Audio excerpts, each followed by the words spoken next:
ನಮ್ಮ ಅಹಂಕಾರವನ್ನು ಬಿಟ್ಟು ನೆಲದ ಮೇಲೆ ಕೂತ್ಕೊಳ್ಳಿಕ್ಕೂ ಸಿದ್ಧವಾಗಬೇಕು. ಎಷ್ಟು ಚೆನ್ನಾಗಿ ಕೂತಿದ್ದೀರಪ್ಪ ನೀವು, ಏನು ಅದ್ಭುತ. ಎಲ್ರಿಗೂ ಬಹಳ ಖುಷಿಯಾಗಿರೋದು ಅದಕ್ಕೆ, ಎಲ್ಲ ಮಕ್ಕಳು ಎಷ್ಟು ಚೆನ್ನಾಗಿ ಕೂತಿದ್ದಾರೆ ಅಂತ. ಅಂದರೆ ನಿಮ್ಮ ಮೇಲೆ ಒಂದು ವಿಶ್ವಾಸ ಮೂಡಲಿಕ್ಕೆ ಕಾರಣ ಅಂತ. ಈ ಪಾಠಗಳು ಬದುಕಿನಲ್ಲಿ ಹೀಗೆ ಕಟ್ಟಿಕೊಡ್ತವೆ.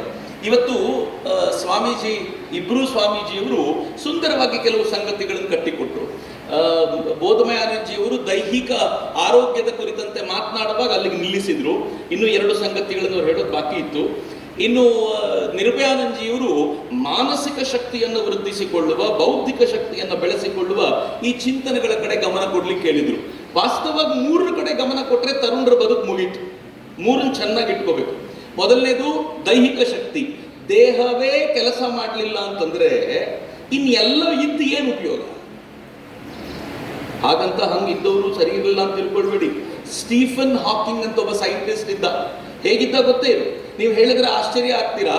ಸ್ಟೀಫನ್ ಹಾಕಿಂಗ್ ಹೆಂಗಿದ್ದ? ನಾನು ಹೇಳಿದ ಮಾತನ್ನ ಯಾರ್ಯಾರು ಇಲ್ಲೇ ಒಪ್ಪಿಕೊಳ್ತಾರೋ, ಸರಿಯಾಗಿ ಕೇಳಿಸ್ಕೊಳ್ಳಿ, ನಾನು ಹೇಳಿದ ಮಾತನ್ನ ಯಾರ್ಯಾರು ಇಲ್ಲೇ ಒಪ್ಪಿಕೊಳ್ತಾರೋ ಅವ್ರು ಪರಮ ದಡ್ರು ಅಂತ. ಯಾರು ಮನೆಗೆ ಹೋಗಿ ನಮ್ಮ ಲ್ಯಾಪ್ಟಾಪ್ ಮುಂದೆ ಕೂತ್ಕೊಂಡು ಒಂದು ಗೂಗಲ್ ಸರ್ಚಲ್ಲಿ ಮಾಡಬಾರದೆಲ್ಲ ಮಾಡ್ತಿರ್ತೀವಲ್ಲ, ಅದ್ರ ಬದಲು ಅದನ್ನ ಪಕ್ಕಕ್ಕಿಟ್ಟು ಸ್ಟೀಫನ್ ಹಾಕಿಂಗ್ ಅಂತ ಇವತ್ತು ಹಾಕಿ ಅವನ ಲೈಫನ್ನು ಯಾರು ಓದ್ತಾರೋ ಅವ್ರು ಬುದ್ಧಿವಂತರು ಅಂತ ಅರ್ಥ ಅಂತ. ಬುದ್ಧಿವಂತಿಕೆ ಹಿಂಗೆ ಅಳಿಯಲ್ಪಡೋರು. ಹೇಳಿದ ಮಾತ್ರಕ್ಕೆ ಒಪ್ಪಿಕೊಳ್ಳೋರ್ನಲ್ಲ, ಅವರೆಲ್ಲ ಬುದ್ಧಿವಂತ ವಿದ್ಯಾರ್ಥಿಗಳೇನಲ್ಲ. ಹೇಳಿದ ಮಾತನ್ನು ಕೇಳಬೇಕು, ಅದರಿಂದ ಪ್ರೇರಣೆ ತಗೋಬೇಕು, ಮನೆಗೆ ಹೋಗಿ ಅದರ ಮೇಲೆ ವರ್ಕ್ ಮಾಡಬೇಕು, ಅವನು ಬುದ್ಧಿವಂತ. ಇವತ್ತು ಸ್ವಾಮೀಜಿ ಹೇಳಿದ್ರು, ವಿವೇಕಾನಂದರನ್ನ ಒಳಗೆ ತೆಗೆದುಕೊಂಡ್ರೆ ಅದ್ಭುತವಾಗಿರುವ ಶಕ್ತಿ ನಮ್ದಾಗುತ್ತೆ. ಹೌದಾ? ನಮ್ಮಲ್ಲಿ ಬಹುತೇಕರು ಒಪ್ಕೊಂಡಿದ್ದೀವಿ. ಒಪ್ಕೊಂಡಿರೋರು ಹೆಂಗೆ ಕುತ್ತಿಗೆ ಅಲ್ಲಾಡಿಸ್ತಿದ್ದಾರೆ ಅಂದ್ರೆ, ಹೌದು ಸರ್, ನಾನು ಯಾವತ್ತೂ ತಗೊಳಕ್ ಹೋಗಲ್ಲ ಅದಕ್ಕೆ ಅಂತ.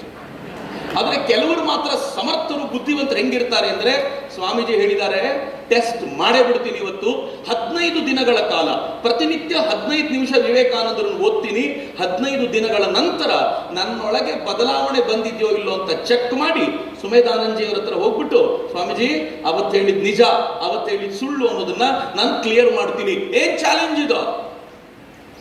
ಸಿದ್ಧ ಇದ್ದೀರಾ ಯಾರಾದ್ರು ತಗೊಳಕ್ಕೆ ಚಾಲೆಂಜು? ಬೇಡ ಬಿಡಿ ಸರ್, ಅಷ್ಟೆಲ್ಲ ಸೀರಿಯಸ್ ಯಾಕೆ ಅಂತ ನಮ್ಮಲ್ಲಿ ಅನೇಕರು ಆಗಲೇ ರಿಟೈರ್ ಆಗಿಬಿಟ್ಟಿದ್ದೀವಿ, ಮುಗಿದೋಗಿದೆ. ನಾನು ಅದಕ್ಕೆ ಸ್ವಾಮೀಜಿ ಹೇಳುವಾಗ ಯೋಚನೆ ಮಾಡ್ತಿದ್ದೆ, ಒಬ್ಬೊಬ್ಬನೇ ಕೂತ್ಕೊಂಡಲ್ಲಿ 18ರಿಂದ 30 ಅದ್ಭುತವಾಗಿರುವಂಥ ವಯಸ್ಸು, ಯೌವನ ಅಂದ್ರೆ ಹಂಗೆ ಅಂತ.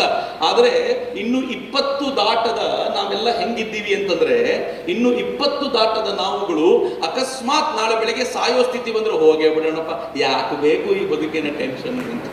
ಯಾವತ್ತಾದ್ರೂ ಒಂದು ದಿನ ಸಿಂಹಾವಲೋಕನ ಮಾಡಿ ನನ್ನ ಬದುಕಿನಲ್ಲಿ ನಾನು ಏನ್ ಮಾಡಿದ್ದೀನಿ ಅಂತ ಗಮನಿಸಿದೀವ?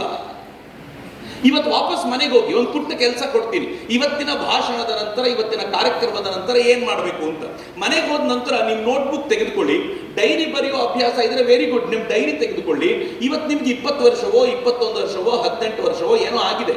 ಈ 19 ವರ್ಷದಲ್ಲಿ ನಾನು ಏನೇನ್ ಮಾಡಿದ್ದೀನಿ ಅಂತ ಪಟ್ಟಿ ಮಾಡಿ. ಅದ್ಭುತವಾಗಿರೋದು, ಯಾವುದನ್ನ ಕೇಳಿದ ಮೇಲೆ ಸಮಾಜ ಖುಷಿ ಪಡುತ್ತೋ ಅಂತ ಏನೇನ್ ಕೆಲಸ ಮಾಡಿದ್ದೀನಿ ಅಂತ ಪಟ್ಟಿ ಮಾಡ್ಲಿಕ್ಕೆ ಕೂತ್ಕೊಳ್ಳಿ. ನಾನು ಚಾಲೆಂಜ್ ಮಾಡ್ತೀನಿ, ರಾತ್ರಿ ಇಡೀ ನಿದ್ದೆ ಕಳೆದು ಪಟ್ಟಿ ಮಾಡ್ಲಿಕ್ಕೆ ಕೂತ್ರು 4 ಸಂಗತಿಯನ್ನ ಪಟ್ಟಿ ಮಾಡ್ಲಿಕ್ಕಾಗಲ್ಲ. 4 ಸಂಗತಿ. 19 ವರ್ಷ ಕಳೆದೇ ಹೋಯ್ತು, 20 ವರ್ಷ ಆಗೇ ಹೋಯ್ತು. 60 ವರ್ಷ ಆವರೇಜ್ ಲೈಫ್ ಅಂತ ಹಿಡಿಯೋದಾದ್ರೆ ಇನ್ನು 40 ವರ್ಷ ಅಷ್ಟೇ ಬಾಕಿ. ಮತ್ತೇನ್ ಬದುಕು? ನನ್ನಂತೆ ನಿಮ್ಮಂತೆ ಹುಳುಗಳಂತೆ ಬದುಕಿರುವಂತವರು ಕೋಟ್ಯಂತರ ಜನ ಇದ್ದಾರೆ. ಆದರೆ ಒಂದು ಸ್ಪೆಷಲ್ ಆಗಿರೋದೇನಾದ್ರೂ ಮಾಡ್ಬೇಕಲ್ಲ. ನಾನು ಕಾಲೇಜಿಗೆ ಹೋಗ್ಬೇಕಾದ್ರೆ ಒಬ್ಬ ದಾರ್ಶನಿಕನ ಒಂದು ಸೆಂಟೆನ್ಸ್ ಇತ್ತು, ಸೇಯಿಂಗ್ ಇತ್ತು. ಎಷ್ಟು ಚೆನ್ನಾಗಿದೆ ನೋಡಿ. ಎಲ್ಲ ಹೆಣ್ಮಕ್ಳು ಕೂತಿದ್ದೀರಾ, ಸ್ವಲ್ಪ ಸೀರಿಯಸ್ ಆಗಿ ಯೋಚನೆ ಮಾಡಿ ನಾನು ಹೇಳೋ ಮಾತನ್ನ. ನನಗೆ ಆವತ್ತು ತಲೆಗೆ ಹೋಗ್ತಿರೋ ಮಾತು ಇವತ್ತಿಗೂ ಅದರಿಂದ ಆಚೆ ಬರ್ಲಿಕ್ಕೆ ಆಗ್ತಿಲ್ಲ. ಅವನೇನ್ ಹೇಳ್ತಾನೆ ಗೊತ್ತಾ? ನಾವು ಹೆಜ್ಜೆ ಊರಿದ್ರೆ, ಸರಿಯಾಗಿ ಕೇಳಿಸ್ಕೊಳ್ಳಿ, ನಾವು ಹೆಜ್ಜೆ ಊರಿದ್ರೆ ಅದು ಎಷ್ಟು ಬಲವಾಗಿರ್ಬೇಕು ಅಂದ್ರೆ, ಮರಳಿನ ಮೇಲೆ ಊರಿ ಬಿಟ್ಟ ಹೆಜ್ಜೆಯೂ ಕೂಡ 100 ವರ್ಷಗಳ ಕಾಲ ಗುರುತಿಟ್ಟುಕೊಂಡಿರಬೇಕು ಅಂತ. ಏನ್ ಮಾತಪ್ಪ! ಮರಳಿನ ಮೇಲೆ ಹೆಜ್ಜೆ ಊರಿದ್ರು 100 ವರ್ಷಗಳ ಕಾಲ ಗುರುತಿರ್ಬೇಕಂತೆ. ಹಾಗಿದ್ಮೇಲೆ ನೆಲದ ಮೇಲೆ ಊರಿದ ಹೆಜ್ಜೆ ಹೆಂಗಿರ್ಬೇಕು? ಈಗ ಯೋಚನೆ ಮಾಡಿ, 20 ವರ್ಷಗಳಲ್ಲಿ ಏನಾಗಿದೆ? ಏನೂ ಆಗಲಿಲ್ಲ. ಇನ್ನು 40 ವರ್ಷಗಳಲ್ಲಿ ಏನಾದರೂ ಮಾಡಬೇಕು ಅಂತಂದ್ರೆ ಏನಾಗಬೇಕು ಅಂದ್ರೆ, ಕಣ್ಣೆದುರಿಗೆ ಒಂದು ಅದ್ಭುತವಾಗಿರುವಂತ ಗುರಿ ಇರಬೇಕು, ಹಿಂದೆ ಸಮರ್ಥವಾಗಿ ಬೆನ್ನ ಹಿಂದೆ ನಿಲ್ಲಬಲ್ಲಂತ ಗುರು ಬೇಕು ಅಂತಾರಲ್ಲ, ಆದರ್ಶಗಳ ರೂಪದಲ್ಲಿ ಅಂತದೊಂದು ಗುರು ಬೇಕು ಅನ್ನುವಂಥ ಪರಿಕಲ್ಪನೆಯನ್ನ ನಾವಿವತ್ತು ಕಟ್ಕೊಂಡಿದ್ದೀವಿ. ಆದರೆ ದುರದೃಷ್ಟ, ಸ್ವಾಮೀಜಿ ಹೇಳಿರೋ ಮಾತು ನಾನು ಸ್ವಲ್ಪ ಆಳಕ್ಕೆ ತೆಗೆದುಕೊಂಡು ಹೋಗೋದಾದ್ರೆ, ಸ್ವಾಮಿ ನಿರ್ಭಯಾನಂದಜಿ ಏನ್ ಹೇಳಿದ್ರು ಗೊತ್ತೇನು? ನಾವೆಲ್ಲರೂ ಕುರಿಯ ರೂಪದಲ್ಲಿರುವ ಸಿಂಹಗಳು ಅಂತ. ಏನ್ ಹಂಗಂದ್ರೆ ನೋಡ್ಲಿಕ್ಕೆ ಏನ್ ಕೇಸರಗಳು ಇವೆಲ್ಲ ಇದೆ ಆ ತರ ಸಿಂಹಗಳು ಅಂತೇನು ಅಲ್ಲ, ನಮ್ಮ ಸ್ವರೂಪವನ್ನ ಅರಿಯಲಾಗದೆ ಒದ್ದಾಡ್ತಿರೋರು ಅಂತ. ಇಡೀ ಭಾರತ ಈ ಸ್ವರೂಪವನ್ನ ಅರಿಸೋದಕ್ಕೆ ಪ್ರಯತ್ನ ಮಾಡಿರದ. ಜಗತ್ತಿನ ಜನ ಎಲ್ಲ, ನಾವೆಲ್ಲ ಕೇಳಿದೀವಲ್ಲ ತುಂಬಾ ಬಾರಿ, ಜಗತ್ತಿನ ಜನ ಎಲ್ಲ ಭಾರತವನ್ನ ಕಂಡ್ರೆ ನಮಸ್ಕಾರ ಮಾಡ್ತಾರೆ ಅಂತ ನಾನು ಚಿಕ್ಕಂದಿನಿಂದ ಓದ್ಕೊ ಬಂದಿದ್ದೀನಿ. ಯಾಕೆ ಅಂತ ಕೇಳಿದ್ರೆ ಈ ದೇಶದ ಸಂಸ್ಕೃತಿ ಅಂತದ್ದು ಅಂತ. ನಾನು ಒಂದಿನ ಒಂದು ಟೆಸ್ಟ್ ಮಾಡೋಣ ಅಂತ ಒಂದು ಆಶ್ರಮದಲ್ಲಿ ನಂಗೆ ಕರೆದಿದ್ರು. ಎಲ್ಲ ಹೈಸ್ಕೂಲ್ ಮಕ್ಕಳು ಕೂತಿದ್ರು. ನೀವೆಲ್ಲ ಪ್ರಜ್ಞಾವಂತರು, ನಿಮ್ಗೆಲ್ಲ ಗೊತ್ತಿರ್ಬೋದು. ಹೈಸ್ಕೂಲ್ ಮಕ್ಕಳಿಗೆ ಗೊತ್ತಿರ್ಲಿಕ್ಕಿಲ್ಲ. ಹೈಸ್ಕೂಲ್ ಮಕ್ಕಳು ಕೂತಿದ್ರು. ನಾನು ಸುಮ್ಮನೆ ವೇದಿಕೆ ಮುಂದೆ ಹೋಗಿ ಬರೆದು ನಿಂತ್ಕೊಂಡೆ. ಭಾರತ ತುಂಬಾ ಶ್ರೇಷ್ಠ ಯಾಕೆ ಅಂತ ಕೇಳಿದೆ. ಮೊದಲನೇ ಉತ್ತರ ಬಂದಿದ್ದೇನು ಗೊತ್ತಾ? ಇಲ್ಲಿನ ಸಂಸ್ಕೃತಿ ಗ್ರೇಟು ಸರ್ ಅಂದ್ರು ಹೈಸ್ಕೂಲ್ ಮಕ್ಕಳು. ನಂಗೆ ಬಹಳ ಖುಷಿಯಾಗಿ ನಂಗೆ ಈ ಮಕ್ಕಳು ಎಷ್ಟು ತಿಳ್ಕೊಂಡಿದಾರಪ್ಪ ಅಂತ. ಸಂಸ್ಕೃತಿ ಅಂದ್ರೆ ಏನು ಅಂತ ಕೇಳಿದೆ. ಹುಡುಗರು ಸೈಲೆಂಟ್ ಆಗ್ಬಿಟ್ರು ಒಂದು ರೌಂಡ್. ನಾನು ಕೇಳಿದೆ ಏನಪ್ಪ ಗ್ರೇಟ್ ಅದು, ಏನ್ ಸಂಸ್ಕೃತಿ? ಒಬ್ಬ ಹುಡುಗ ಎದ್ದು ನಿಂತ್ಕೊಂಡು ಹೇಳ್ದ, ನಮಗೂ ಗೊತ್ತಿಲ್ಲ ಸರ್, ಎಲ್ಲರೂ ಹೇಳ್ತಿರ್ತಾರೆ, ನಾವು ಒಂದು ಹೊಡೆದ್ಬಿಟ್ವಿ ಸರ್, ಅದರಲ್ಲಿ ಏನಿದೆ, ಎಲ್ಲರೂ ಹೇಳ್ತಾರೆ ಹಂಗೆ ಅಂತ. ಏನು ಸಂಸ್ಕೃತಿ? ಯಾವ ಸಂಸ್ಕೃತಿಯ ಬಗ್ಗೆ ಜಗತ್ತು ಗೌರವ ಇಡುತ್ತೆ ಅಂತಂದ್ರೆ ನಮ್ಮ ಸ್ವರೂಪವನ್ನ ಅರಿತುಕೊಳ್ಳೋದಕ್ಕೆ ಭಾರತ ಮಾಡುವ ಮಾರ್ಗದರ್ಶನ ಇದೆಯಲ್ಲ ಅತ್ಯದ್ಭುತವಾದ್ದು. ಭಾರತ ಏನ್ ಹೇಳ್ತು ಗೊತ್ತೇನು? ನಾನು ಸ್ಪೆಷಲಿ ಯುವಕರ ಜೊತೆಗೆ ಮಾತನಾಡ್ತಿರೋದ. ಭಾರತ ಏನ್ ಹೇಳುತ್ತೆ ಅಂತಂದ್ರೆ, ನೀನ್ ಏನ್ ಕಾಣ್ತೀಯೋ ಅದು ನೀನಲ್ಲ, ನೀನ್ ಏನ್ ನಿನಗೆ ಕಾಣ್ತಾ ಇಲ್ವೋ ಅದು ನೀನು. ಕೃಷ್ಣ ಅಂತೂ ಭಗವದ್ಗೀತೆ ಚೆನ್ನಾಗಿ ಒಂದಿನ ಪ್ರಜಾಪತಿ ಒಂದು ದೊಡ್ಡ ಮಾತನ್ನು ಹೇಳಿದ. ಏನ್ ಹೇಳಿದ ಅಂತಂದ್ರೆ, ಆತ್ಮ ಎಲ್ಲಕ್ಕಿಂತಲೂ ಶ್ರೇಷ್ಠವಾದ್ದು. ಯಾರು ಆತ್ಮವನ್ನ ಅರಿತುಕೊಳ್ತಾರೋ, ಆತ್ಮವನ್ನು ಪಡೆದುಕೊಳ್ತಾರೋ ಅವರ ಮುಂದೆ ಜಗತ್ತಿನ ಎಲ್ಲ ಸಂಪತ್ತು ದಾಸನಾಗಿ ಬಿದ್ದಿರುತ್ತೆ. ಏನ್ ಚೆನ್ನಾಗಿದೆ ನೋಡಿ. ಆತ್ಮ ಎಲ್ಲಕ್ಕಿಂತಲೂ ದೊಡ್ಡದ್ದು. ಯಾರು ಅದನ್ನ ತಿಳ್ಕೊಳ್ತಾರೋ ಪಡ್ಕೊಳ್ತಾರೋ ಜಗತ್ತಿನ ಎಲ್ಲ ಸಂಪತ್ತು ಅವ್ರ ಕಾಲ್ಪುರದಲ್ಲಿ ಬಿದ್ದಿರುತ್ತೆ.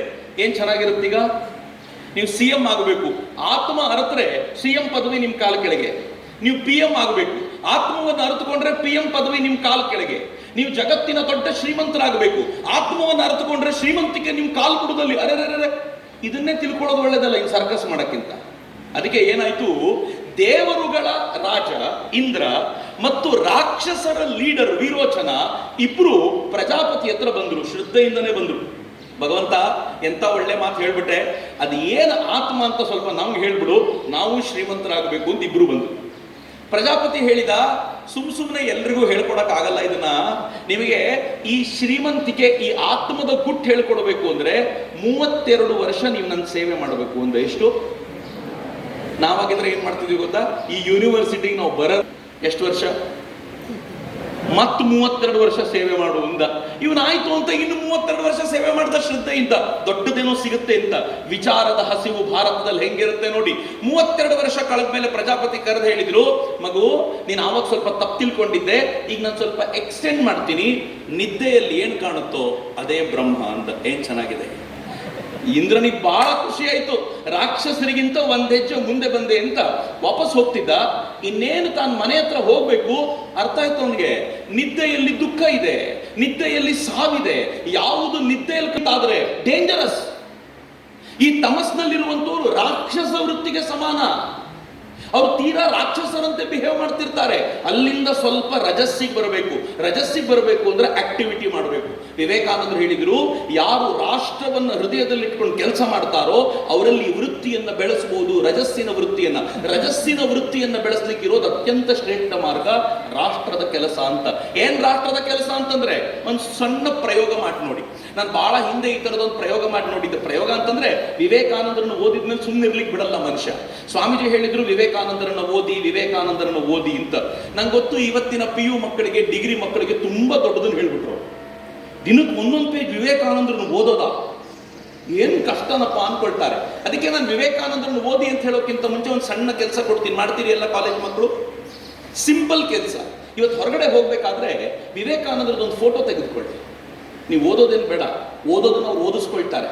ಫೋಟೋ ತಗೊಂಡು ನೀವು ಸ್ಟಡಿ ಟೇಬಲ್ ಮುಂದೆ ವಿವೇಕಾನಂದರ ಫೋಟೋ ಹಾಕೊಂಡು ವಿವೇಕಾನಂದರ ಕಣ್ಣಲ್ಲಿ ಕಣ್ಣಿಟ್ಟು ದಿನಕ್ಕೆ 2 ನಿಮಿಷ ನೋಡ್ತೀವಿ ಅಂತ ಸಂಕಲ್ಪ ಮಾಡಿ. ಸ್ಟಡಿ ಶುರು ಮಾಡೋಕ್ಕಿಂತ ಮುಂಚೆ, ಈಸಿ ತಾನೆ, ನಾನು ಬಹಳ ಕಷ್ಟದ ಕೆಲಸ ಹೇಳ್ತಿಲ್ಲ ನಿಮಗೆ. ಸ್ಟಡಿ ಶುರು ಮಾಡೋಕ್ಕಿಂತ ಮುಂಚೆ ವಿವೇಕಾನಂದರ ಕಣ್ಣಲ್ಲಿ 2 ನಿಮಿಷ ಕಣ್ಣಲ್ಲಿ ಕಣ್ಣಿಟ್ಟು ನೋಡಬೇಕು. ಕಣ್ಣು ಮಿಟುಕಿಸುವಂತಿಲ್ಲ. 2 ನಿಮಿಷ ನೋಡ್ತಾ ನೋಡ್ತಾ ಕಣ್ಣಿನ ಪಕ್ಕದಿಂದ ಧಾರೆಯ ನೀರು ಹರಿಲಿಕ್ಕೆ ಶುರುವಾಗುತ್ತೆ. ಹರಿಲಿ ಬಿಟ್ಬಿಡಿ ಅದನ್ನ. 2 ನಿಮಿಷ ಆದ್ಮೇಲೆ ಎಲ್ಲವನ್ನು ಮುಚ್ಚಿಟ್ಟು ನಿಮ್ಮ ಪಾಡಿಗೆ ನಿಮ್ಮ ಕಾಲೇಜ್ಗೆ ಹೋಗಿ ವಾಪಸ್ ಬನ್ನಿ. ಮತ್ತೆ ಸಾಯಂಕಾಲ ಓದ್ಲಿಕ್ಕೆ ಕೂತ್ಕೊಳ್ಳೋ ಮುಂಚೆ 2 ನಿಮಿಷ ನೋಡಿ. ಬಿಲೀವ್ ಮೀ, ನೀವು 15 ದಿನ ಕಳೆಯೋದ್ರ ಒಳಗೆ ವಿವೇಕಾನಂದರು ನಿಮ್ಮೊಳಗೆ ಎಂಥದ್ದೊಂದು ಪ್ರಕ್ರಿಯೆ ಶುರು ಮಾಡಿಬಿಟ್ಟಿರ್ತಾರೆ ಅಂತಂದ್ರೆ ನಿಮಗೆ ಸುಮ್ಮನೆ ಕೂತ್ಕೊಳ್ಳಿಕ್ಕೆ ಆ ಮನುಷ್ಯ 100% ಬಿಡೋದಿಲ್ಲ. ಅದಕ್ಕೆ ಸ್ವಾಮೀಜಿ ಹೇಳುವಾಗ ನಾನು ಯೋಚನೆ ಮಾಡ್ತಿದ್ದೆ, ಸ್ವಾಮೀಜಿ ಏನಂದ್ರು ಗೊತ್ತಾ, ನಾಳೆ ವಿವೇಕಾನಂದರು ಮಹಾಸಮಾಧಿಯಾದ ದಿವಸ ಅಂತ. ನಮ್ಮೆಲ್ಲರ ಲೆಕ್ಕಕ್ಕೇನೋ ಮಹಾಸಮಾಧಿಯಾದ್ರು ಅಂತಂದ್ರೆ ಅವರು ತೀರಿಕೊಂಡ್ರು, ದೇಹತ್ಯಾಗ ಆಯ್ತು ಅಂತ. ಆದ್ರೆ ವಿವೇಕಾನಂದರು ದೇಹತ್ಯಾಗ ಮಾಡಿದ್ ಹೆಂಗೆ ಗೊತ್ತಾ? ಅವ್ರು ಹೇಳಿದ್ರು ದೇಹತ್ಯಾಗಕ್ಕಿಂತ ಮುಂಚೆ, ಈ ನನ್ನ ದೇಹವನ್ನ ಹರಿದ ಬಟ್ಟೆಯನ್ನ ಜನ ಹೆಂಕಿತ್ತು ಬಿಸಾಕ್ತಾರೋ ಹಂಕಿತ್ತು ಬಿಸಾಕ್ಬಿಡ್ತೀನಿ. ಆದ್ರೆ ಎಲ್ಲಿಯವರೆಗೂ ಜಗತ್ತಿನ ಪ್ರತಿಯೊಬ್ಬನು ನಾನು ಭಗವಂತನೊಂದಿಗೆ ಒಂದಾಗಿದ್ದೀನಿ ಅನ್ನೋದನ್ನ ಭಾವಿಸೋದಿಲ್ವೋ ಅಲ್ಲಿವರೆಗೂ ಸ್ಪಿರಿಟ್ ಆಗಿ ನಾನು ಕೆಲಸ ಮಾಡ್ತಾನೆ ಇರ್ತೀನಿ ಅಂತ ವಿವೇಕಾನಂದರು ಹೇಳಿದ್ರು. ಅದರ ಅರ್ಥ ಏನು? ಮಹಾಸಮಾಧಿಯಾಗಿ ದೇಹ ಬಿಟ್ರು, ಆದ್ರೆ ಕಣ ಕಣದಲ್ಲೂ ಇವತ್ತು ವಿವೇಕಾನಂದರು ತುಂಬಿಕೊಂಡಿದ್ದಾರೆ. ಇವತ್ತು ನೀವೇನಾದ್ರೂ ಇಲ್ಲಿ ಬಂದು ಕೆಳಗೆ ಕೂತ್ ಕೇಳ್ತಾ ಇದ್ದೀರಿ ಅಂತಂದ್ರೆ ಅದು ನಾನ್ ಮಾತಾಡ್ತಿದ್ದೀನಿ ಅಂತಲ್ಲ, ವಿವೇಕಾನಂದರ ಸ್ಪಿರಿಟ್ ಇಲ್ಲಿ ಕೆಲಸ ಮಾಡ್ತಿದೆ ಅನ್ನೋ ಏಕೈಕ ಕಾರಣಕ್ಕೆ. ಹೆಂಗಿರ್ಬೋದು ಯೋಚನೆ ಮಾಡಿ. ವಿವೇಕಾನಂದರ ಸ್ಪಿರಿಟ್ ಮಾತಿನ ಮೂಲಕವೇ ಹಿಂಗೆ ಕೆಲಸ ಮಾಡೋದಾದ್ರೆ ಅವ್ರು ಕಣ್ಣಲ್ಲಿ ಕಣ್ಣಿಟ್ಟು ನೋಡ್ತಾ ಇರಬೇಕಾದ್ರೆ ಎಂಥ ಅದ್ಭುತವಾದ ಕೆಲಸವನ್ನ ಸ್ವಾಮಿ ವಿವೇಕಾನಂದರ ಸ್ಪಿರಿಟ್ ಮಾಡಬಹುದು. ಯೋಚನೆ ಮಾಡಿ. ಒಬ್ಬ ರಾಷ್ಟ್ರೀಯ ಸ್ವಯಂ ಸೇವಕ ಸಂಘದ ಪ್ರಚಾರಕರಿದ್ರು. ಆ ಘಟನೆ ಹೇಳ್ಬೇಕು ನಾನು ನಿಮ್ಗೆ. ಅವರು ಪ್ರಚಾರಕರಿಗೆ ಸಾಕು ಅನ್ನಿಸ್ತು, ನಾನು ಸಿಕ್ಕಾಪಟ್ಟೆ ಸಮಾಜದ ಕೆಲಸ ಮಾಡಿದ್ದೀನಿ, ಇನ್ನು ಸ್ವಾಮೀಜಿ ಸುದೀರ್ಘವಾಗಿ ಓದಬೇಕು ಅಂತ ಅವ್ರು ಕಲ್ಕತ್ತಾಕ್ಕೆ ಹೋಗಿ ಲೈಬ್ರರಿಯಲ್ಲಿ ಕೂತ್ಕೊಂಡು ವಿವೇಕಾನಂದರನ್ನು ಓದ್ತಾ ಇದ್ರು. ಅಷ್ಟೊತ್ತಿಗೆ ಒಂದು ಸಣ್ಣ ಗಲಾಟೆ ಶುರುವಾಯಿತು. ಗಲಾಟೆಯಲ್ಲಿ ಈ ತಮಿಳುನಾಡಿನ ಕನ್ಯಾಕುಮಾರಿಯಲ್ಲಿ ಗಲಾಟೆ ಶುರುವಾಯಿತು. ಗಲಾಟೆ ಏನು ಅಂತಂದ್ರೆ, ವಿವೇಕಾನಂದರು ಯಾವ ಬಂಡೆ ಮೇಲೆ ಕೂತು ತಪಸ್ಸು ಮಾಡ್ತಿದ್ರೋ ಆ ಬಂಡೆಯನ್ನ ವಿವೇಕಾನಂದ ಬಂಡೆ ಅನ್ನೋ ಹೆಸರನ್ನು ತೆಗೆದು ಅದಕ್ಕೆ ಒಬ್ಬ ಕ್ರಿಶ್ಚಿಯನ್ ಸಂತನ ಹೆಸರನ್ನು ಹಾಕಿ ಒಂದು ಕ್ರಾಸ್ ನೆಟ್ಬಿಟ್ರು. ಊರಿನ ಜನ ಎಲ್ಲ ಬಂದ್ರು, ಕ್ರಾಸ್ ನೆಟ್ಟುಬಿಟ್ಟಿದ್ದಾರೆ ಅಂತ ಕ್ರಾಸ್ ಅನ್ನು ತೆಗೆದು ಬಿಸಾಕಿದ್ರು. ಆ ನಂತರ ಇನ್ನೂ ದೊಡ್ಡ ಕ್ರಾಸ್ ಅನ್ನು ನೆಡಲಾಯಿತು. ದೊಡ್ಡ ಗಲಾಟೆ ಶುರುವಾದಾಗ ಎಲ್ಲರೂ ರಾಷ್ಟ್ರೀಯ ಸ್ವಯಂ ಸೇವಕ ಸಂಘದ ಮುಖ್ಯಸ್ಥರ ಹತ್ರ ಬಂದು ಯಾರನ್ನಾದ್ರೂ ಒಬ್ಬರನ್ನು ಕೊಡಿ, ಅಲ್ಲಿ ವಿವೇಕಾನಂದರದೇನಾದ್ರೂ ಮಾಡೋಣ ಅಂತ. ಸ್ವಯಂ ಸೇವಕ ಸಂಘಕ್ಕೆ ಅನ್ನಿಸ್ತು, ಈಗ ಓದ್ತಾ ಇರೋದು ವಿವೇಕಾನಂದರ ಬಗ್ಗೆ ಏಕನಾಥ ರಾನಡೆಯವರು ಮಾತ್ರ, ಅವರನ್ನೇ ಕಳಿಸ್ಬಿಡೋಣ ಅಂತ. ಏಕನಾಥ ರಾನಡೆಯವರಲ್ಲಿ ಹೋದ್ರು. ಹೋಗಿ ಎಂಥ ಕೆಲಸ ಮಾಡಿದ್ರು ಅಂತಂದ್ರೆ, ವಿವೇಕಾನಂದರನ್ನ ಅಲ್ಲಿ ನಿಲ್ಲಿಸ್ಲಿಕ್ಕೋಸ್ಕರ ತಮ್ಮ ಇಡೀ ಜೀವನವನ್ನೇ ಧಾರೆ ಎರೆದ್ರು. ವಿವೇಕಾನಂದರು ಎಂತ ಅದ್ಭುತವಾದ ಪ್ರೇರಣೆ ಕೊಟ್ಟರು ಅವರಿಗೆ. ವಿವೇಕಾನಂದರು ಎಂತ ಪ್ರೇರಣೆ ಕೊಟ್ಟರು ಅಂದ್ರೆ, ಇಡೀ ದೇಶದಲ್ಲಿ ಮನೆ ಮನೆಗೂ ವಿವೇಕಾನಂದರ ಒಂದೊಂದು ಫೋಟೋನ ಅವರು ತಲುಪಿಸಿ ಆ ಮೂಲಕ 1 ರೂಪಾಯಿಯನ್ನು ಪ್ರತಿಯೊಬ್ಬರ ಹತ್ರ ಸಂಗ್ರಹಿಸಿ ಅದರ ಮೂಲಕ ವಿವೇಕಾನಂದರ ಅದ್ಭುತವಾಗಿರುವಂತಹ ಮೂರ್ತಿಯನ್ನು ನಿಲ್ಲಿಸಿ ಇವತ್ತು ಶಿಲಾಸ್ಮಾರಕವನ್ನು ಮಾಡಿದ್ರಲ್ಲ.